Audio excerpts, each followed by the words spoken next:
boys and girls. You are now tuned into Story Time with Cha-Cha Mystique. Today, we're going to take a little further, deeper dive and try to figure out what exactly is a COON and what exactly is a SAMBO. So we're going to read an article from Ferris University from a doctor in sociology called Dr. David Pilgrim. He's a professor of sociology at Ferris State University, and he came up with an incredible article for the Jim Crow Museum of Racist Memorabilia. The COON caricature is the title of such article. Now, I'm going to read this article to you because I want us all to understand what is a COON exactly? What is a SAMBO exactly? Are those two terminologies the same, especially when we are talking to people who are against Black progression? And we usually call those people not just white people or any other person of color, but African Americans who are against the progression of other African Americans, certain freedoms and liberties, those type of people who sell us out to massa. So I think that is very important during this story time to get a real meaning and a real understanding what those terms actually mean. Do they differ from each other? And how those terms affect us today? Are there still COONs? Are there still SAMBOs by the definition our oppressors gave us? And we will take a great look at it, shall we? So I'm going to start by reading this article. And let's see if that resonates with today. Shall we? Now let's go. The COON caricature. The COON caricature is one of the most insulting of all anti-Black caricatures. The name itself is an abbreviation of raccoon. Is dehumanizing, as with SAMBO. The COON was portrayed as a lazy, easily frightened, chronically idle, inarticulate buffoon. The COON differed from SAMBO in a subtle way, but important way. SAMBO was depicted as a perpetual child, not capable of living as an independent adult. The COON acted childish, but he was an adult, albeit a good for little adult. SAMBO was portrayed as a loyal and content servant. Indeed, SAMBO was offered as a defense for slavery and segregation. How bad could these institutions have been, asked the racialist, if Blacks were content, even happy, being servants? The COON, although he often worked as a servant, was not happy with his status. He was simply too lazy or too cynical to attempt to change his lowly position. Also, by the 1900s, SAMBO was identified with older, docile Blacks who accepted Jim Crow laws and etiquette, whereas COONs were increasingly identified with young urban Blacks who disrespected whites. Stated differently, the COON was a SAMBO gone bad. So far, reading that is a long story, and we will get to the rest of it, but I kind of want to break that down. It seems as though they are different, but where they similar is that they are docile and content. Now, if you look at the current crisis of this pandemic and with all these mandates that's happening, you're looking at the people. I'm only talking about those who are African American or African descent. I'm only talking about them. To all those people who are saying, just go get it. Just go get it. We got our lives to worry about, the crumbs that they give us. Just go get it. The ones that regurgitate what the mass media is saying, which is funded by pharmaceutical companies and the 1% family. the ones that are truly programmed. So when they get mad at other people for calling them Sambos and coons, when it seems like that's what you are. Now you have another group, which are the coons, and these are the people who talk so much shit. Oh, racist this, racist that. Oh, we need to come together on all this other stuff, but absolutely do nothing. And I came across a few of those, as I'm DMing people, legislations and things like that to sign off for, to protest against the mandates, as I'm supplying people with flyers and different things that they could do to participate in fighting against the system. They will always say, I don't do this on social media. But when given the opportunity to do or act outside of social media, they just hit the like button and absolutely do nothing. They sit and they talk, oh, I'm big and bad, and, this, that, and the third, and always selling you something that'll further contribute to your demise, as opposed to extending your freedoms or extending or the fight for your freedoms. They always give you the very thing you least need.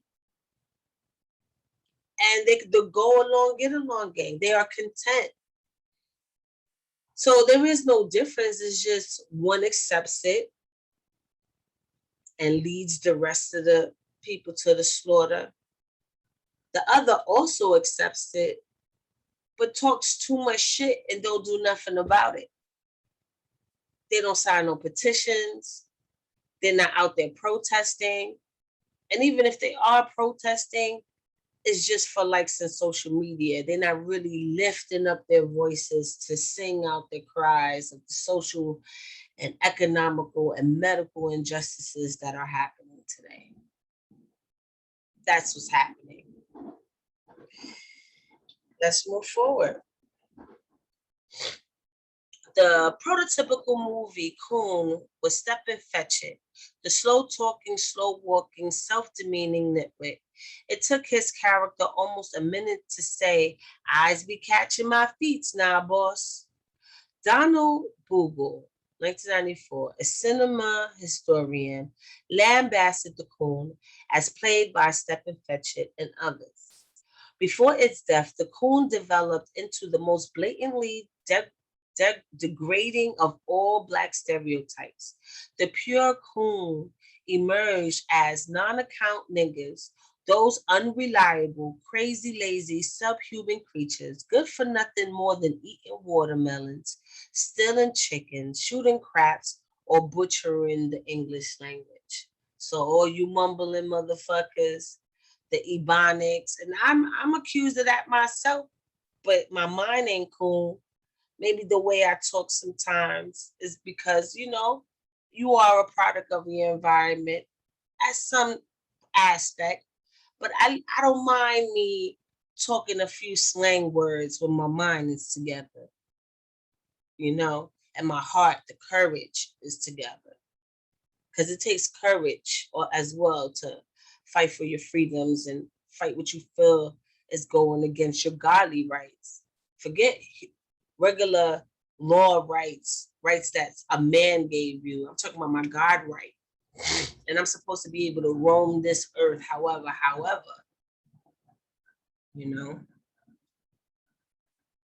Shooting craps, so all you dudes that's rolling dice.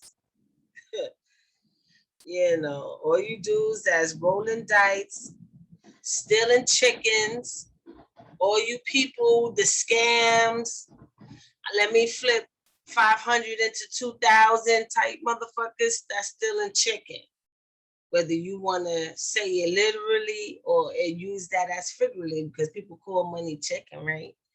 Yeah. So you're cool. Okay. Okay. The COON caricature was born during American slavery. Slave masters and overseers often described slaves as slow, lazy, once pushing, and eye servant and trifling. The master and the slave operated with different motives. The master desired to obtain from the slave the greatest labor by any means. The slave desired to do the least labor while avoiding punishment. The slave registered his protest against slavery by running away, and when that was not possible, by slowly working, doing shoddy work, destroying work tools, and fake illness. Slave masters attributed the slaves' poor work performance to shiftlessness, stupidity, desire for freedom, and genetic deficiencies. So, all you people, oh, I'm gonna call out to work today because I was hanging out or I don't feel like going in. They calling you a coon. The people, oh, I'm getting that free money. I'm up in here. I ain't doing shit today. Fuck that. Yeah, you a coon. You're not listening to your slave master, right?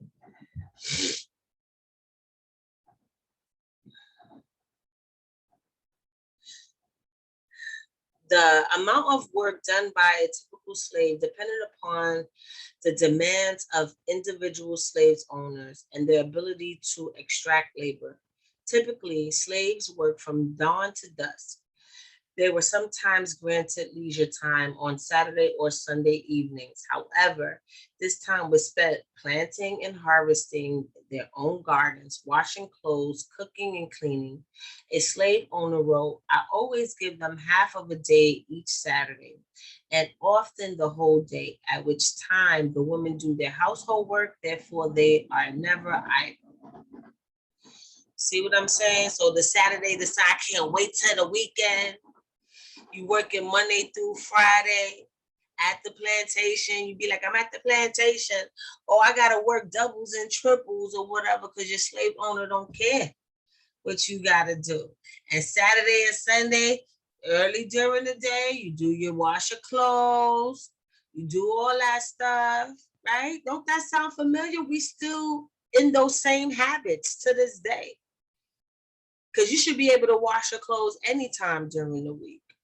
You should be able to tend to your garden, sow your seeds so you can eat on your own time, any time of the day of the week. That's true freedom. Okay. Therefore, never idle. Slave owners complain about the laziness of their workers, but the records show that slaves were often worked hard and brutally so. Overseers were routinely paid commissions, which encouraged them to overwork the slaves.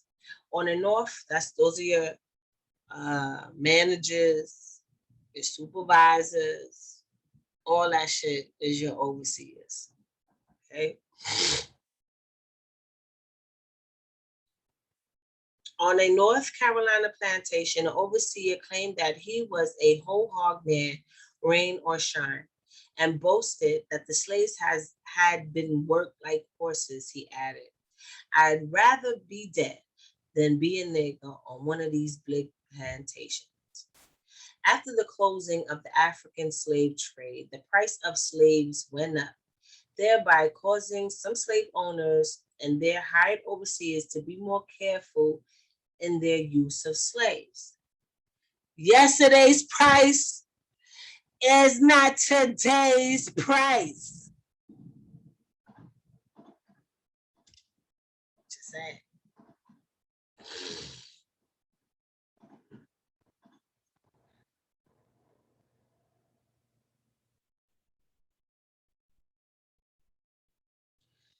The time had been, wrote one slave owner, that the farmer could kill up and wear out one Negro to buy another, but it is not so now. Negroes are too high in proportion to the price of cotton, and it behooves those who own them to make them last as long as possible. Slaves are generally associated with the harvest of cotton. However, slaves worked in many industries. Almost every railroad in the antebellum South was built in part by slave labor. Slaves worked in sawmills, fisheries, gold mines, and salt mines. They were used as deckhands on riverboats. They were slave lumberjacks, construction workers, longshoremen, iron workers, even store clerks. Slaves monopolized the domestic services. Some slaves worked as skilled artisans, for example, shoemakers, blacksmiths, carpenters, mechanics, and barbers.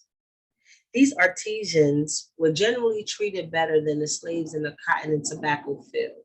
Therefore, it is not surprising that the artisans did better work.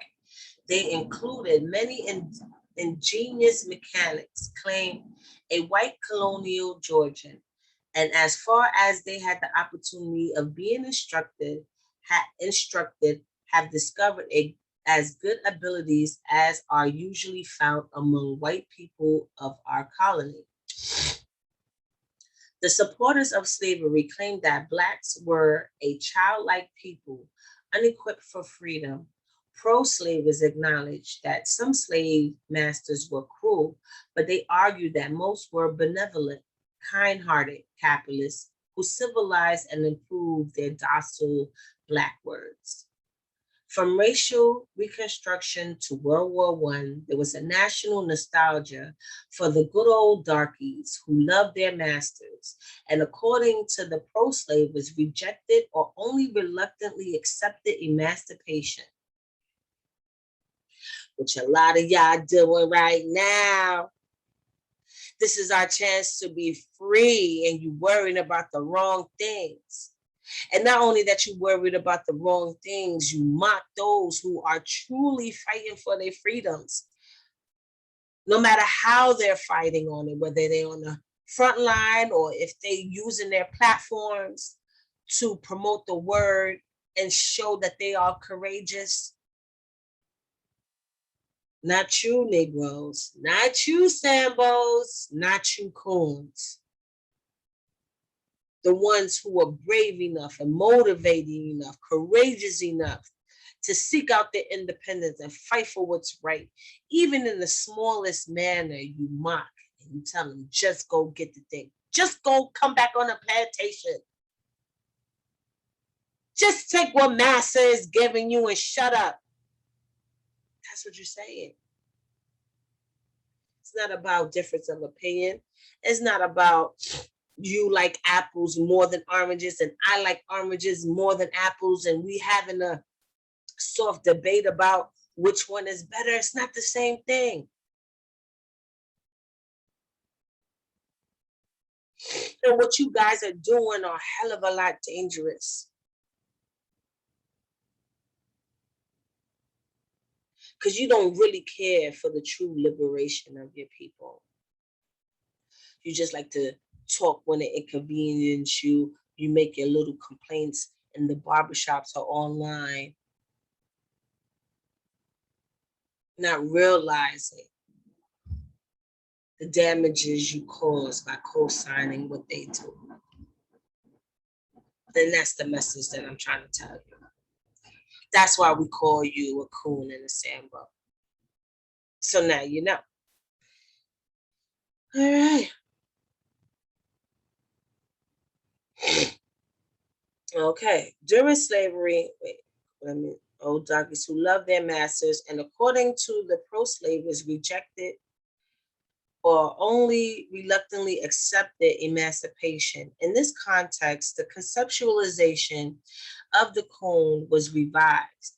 During slavery, almost all Blacks, especially men, were sometimes seen as COONs, that is, lazy, shiftless, and virtually useless. However, after slavery, the COON caricature was increasingly applied to younger Blacks, especially those who were urban, flamboyant, and contemptuous of whites.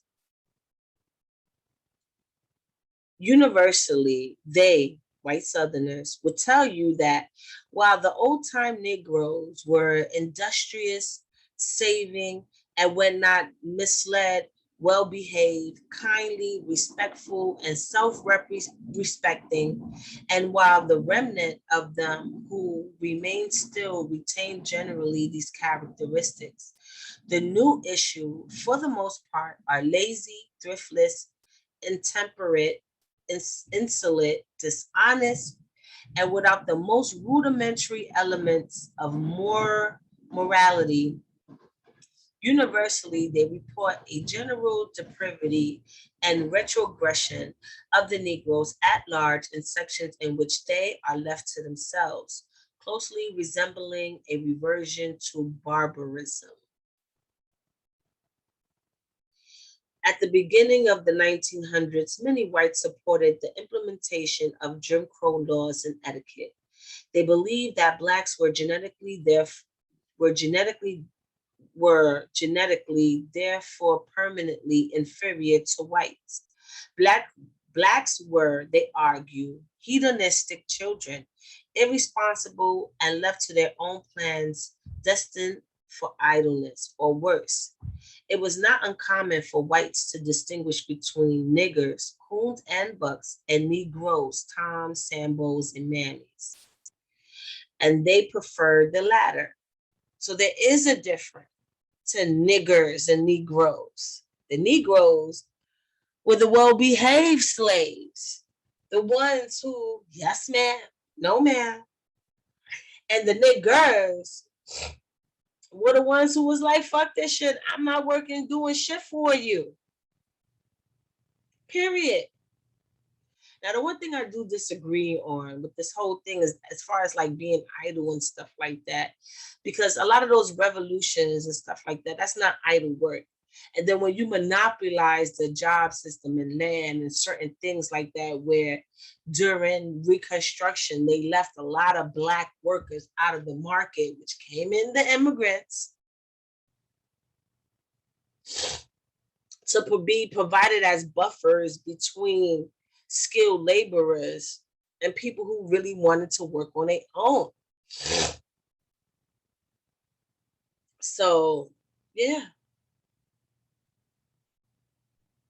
Racial caricatures are undergirded by stereotypes, and the stereotyping of Blacks as coons continued throughout the 20th century. The pioneer study of racial and ethnic stereotyping in the United States was conducted in 1933 by Daniel Katz and Kenneth Braley, two social scientists. They questioned 100 Princeton University undergraduates regarding the prevailing stereotypes of racial and ethnic groups. Their research concluded that Blacks were consistently described as superstitious, happy-go-lucky, and lazy, that respondents had these views even though they had little to no contact with Blacks. This study was repeated in 1951, and the negative stereotyping of Blacks persisted. The civil rights movement improved whites' attitude towards Black, but a sizable minority of whites still hold traditional racist views of Blacks. An early 1990s study conducted by the National Opinion Research Center found that the majority of the white, Hispanic, and other non-Black respondents display negative attitudes towards Blacks. For example, 78% said that Blacks were more likely than whites to prefer to live off welfare and less likely to prefer to be self-supporting. Further, 62% said Blacks were more likely to be lazy, 56% said Blacks were violent prone, and 53% said that Blacks were less intelligent than whites. Stated differently, the COON caricature is still being applied to Blacks. A Yale University political scientist, Martin Gillens, argued that many white Americans believe that Blacks receive welfare benefits more often than do whites, and that the centuries-old stereotype of Blacks as lazy remains credible for a large number of white Americans. He claimed that opposition to welfare programs result from misinformation and racism, with whites assuming that their tax money is being used to support lazy blacks.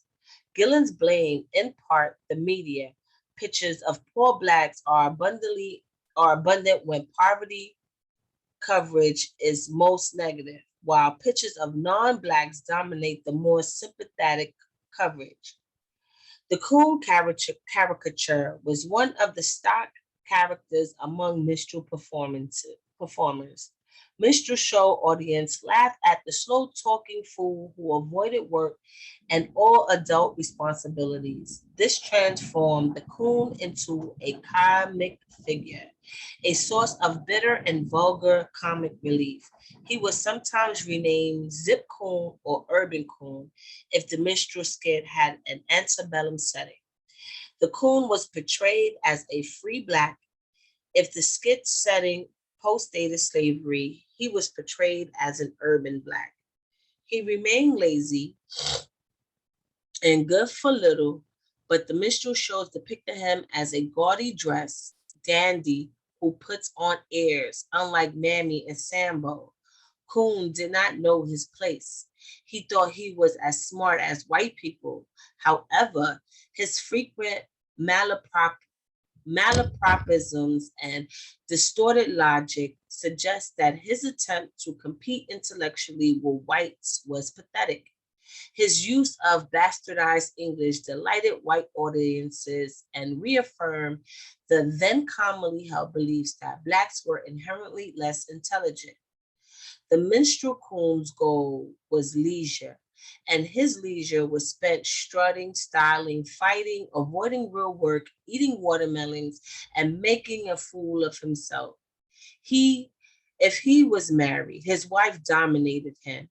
If he was single, he sought to please the flesh without entanglements. That sounds familiar. I'm just saying. Hollywood films extended the brutalization inherent in the coon image. The first cinematic coon appeared in Wooing and Wedding of a Coon, 1905, a stupendiously racist portrayal of two dim-witted and stuttering buffoons.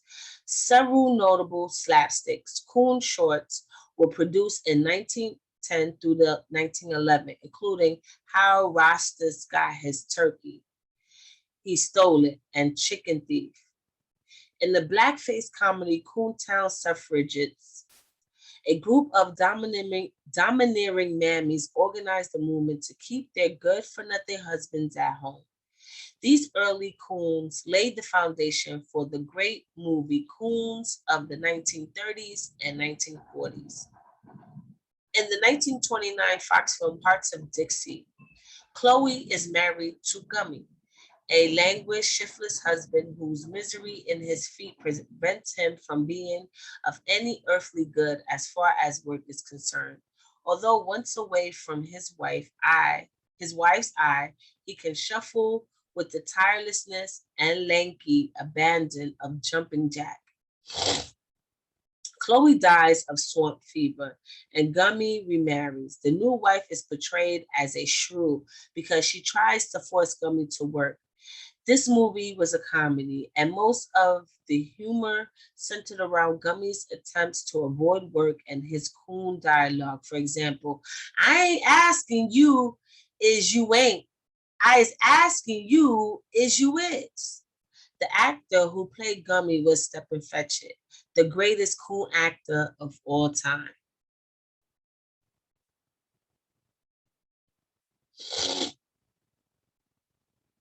And then it goes on to talk about Stephen Fetchit.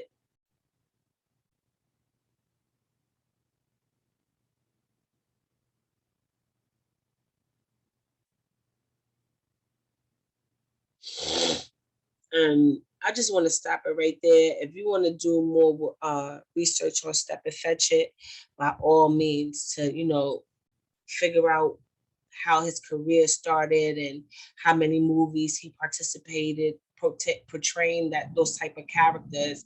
Now, I had an idea of what a coon is, and what a SAMBO is, but this article really made me realize to its core what it is. And it kind of makes me feel like, that question, does art imitate life or does life imitate art? I really feel like those movies were created to further portray us and further program us to stay in that position while our counterparts further succeed. We sit here and let me get my government job, which government is just a current modern day way of saying your new master. Because let's keep it real, this whole world is a plantation. So those of you who is telling everybody just go get it,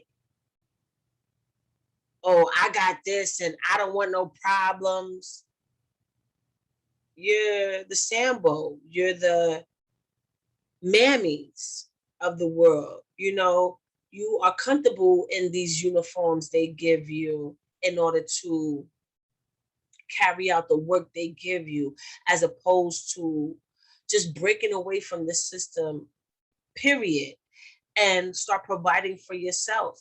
A lot of the things that I talked about during this pandemic crisis is we all of us need to separate from the system and build our own societies, because that's the only reason why this government is able to do the things that they are doing as far as these mandates and all that is concerned, because we all are dependent on the system. They brought up welfare in there. And at one point in time, I used to receive government assistance. It's not something that I wanted to do. I was just in between jobs and had a responsibility. Now, if I would have left my kids somewhere, then people would have been like, there's a lot of help. There's a lot of resources. You could have did this. This could have been your option. But then when you do take that option, oh, you're lazy and you this and you that and you this, that, and the third.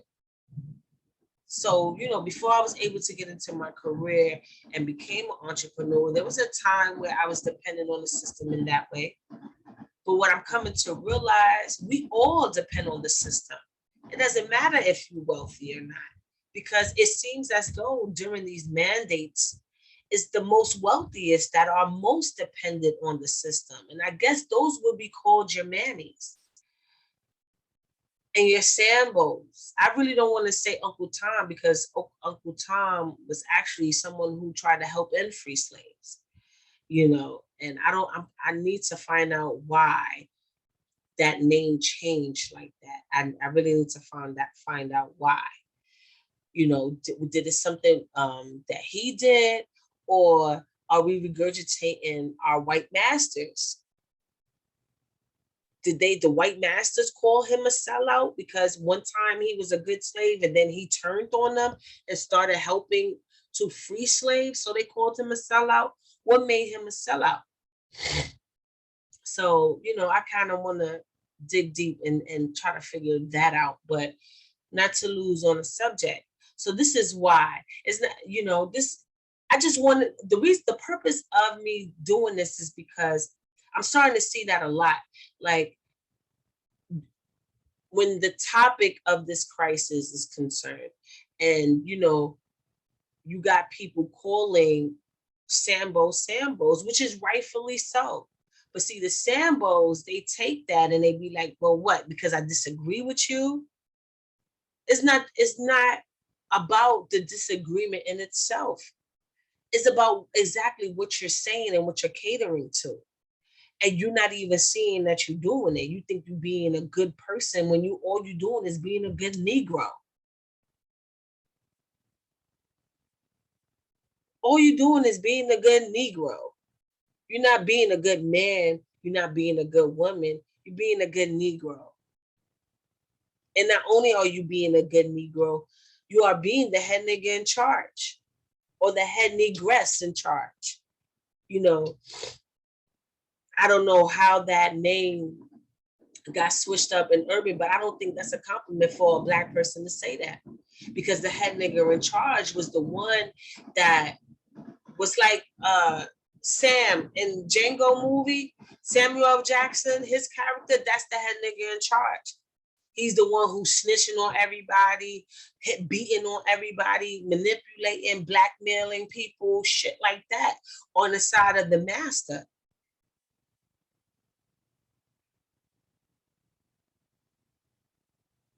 And so the coon is the person who be talking a lot of shit. Yeah, we need to fight the power. Yeah, this is fucked up. Yeah, this, that, and the third.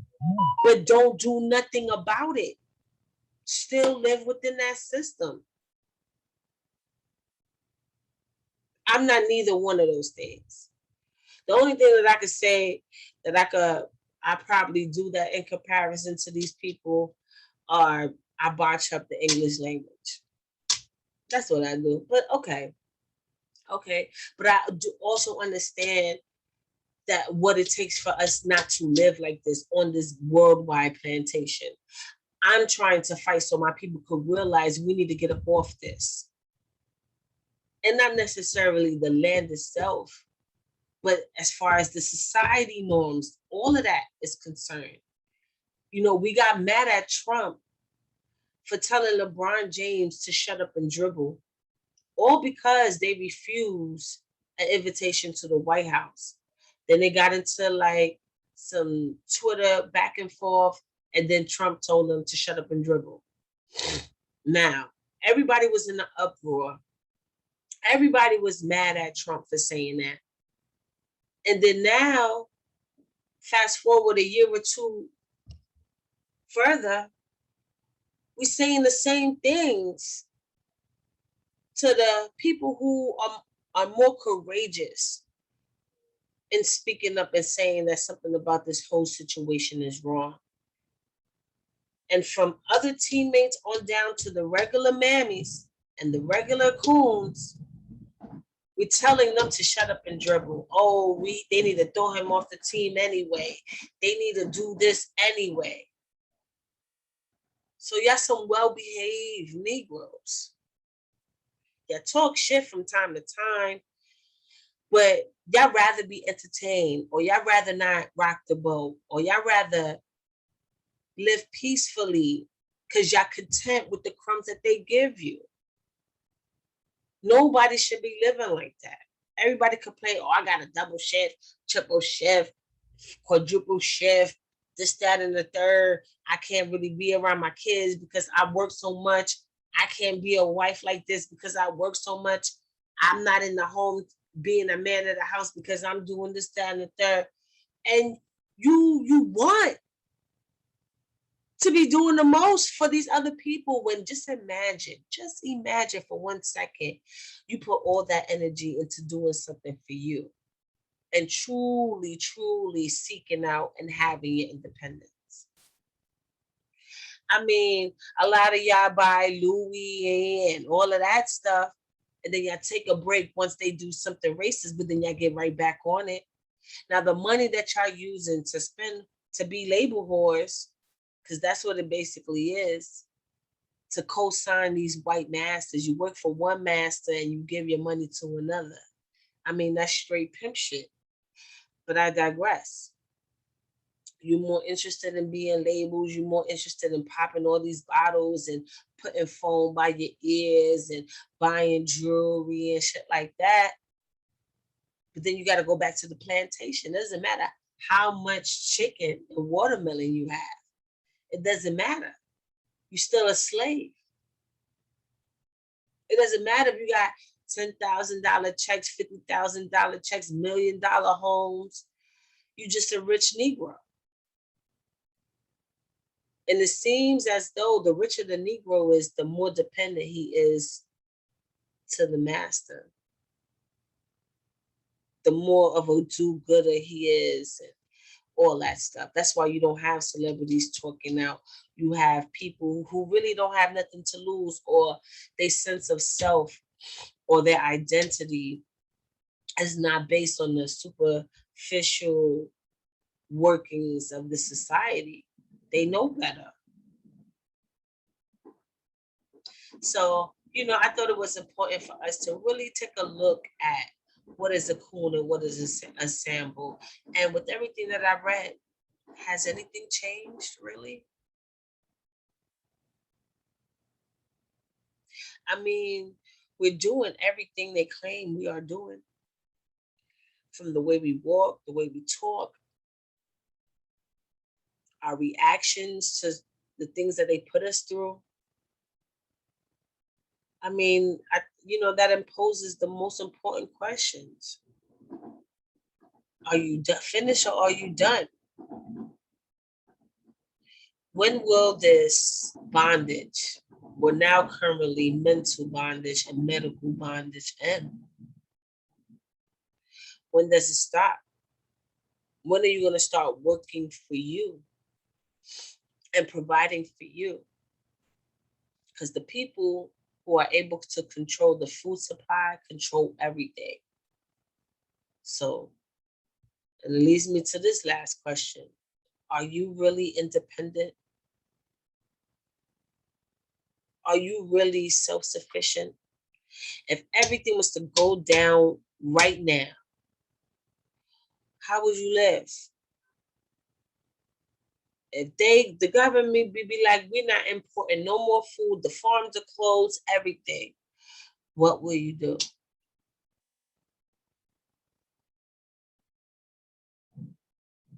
So to all you Sambos and COONs, stop Samboing and cooning. And if you wanna, it's not about a difference of opinion, like I said before, because we're not arguing if watermelons taste better than chicken. We're not arguing that.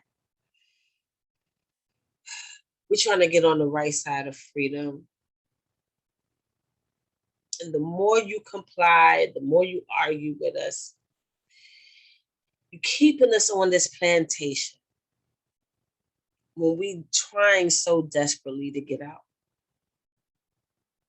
You're the reason why we stuck. I mean, we just had Columbus Day.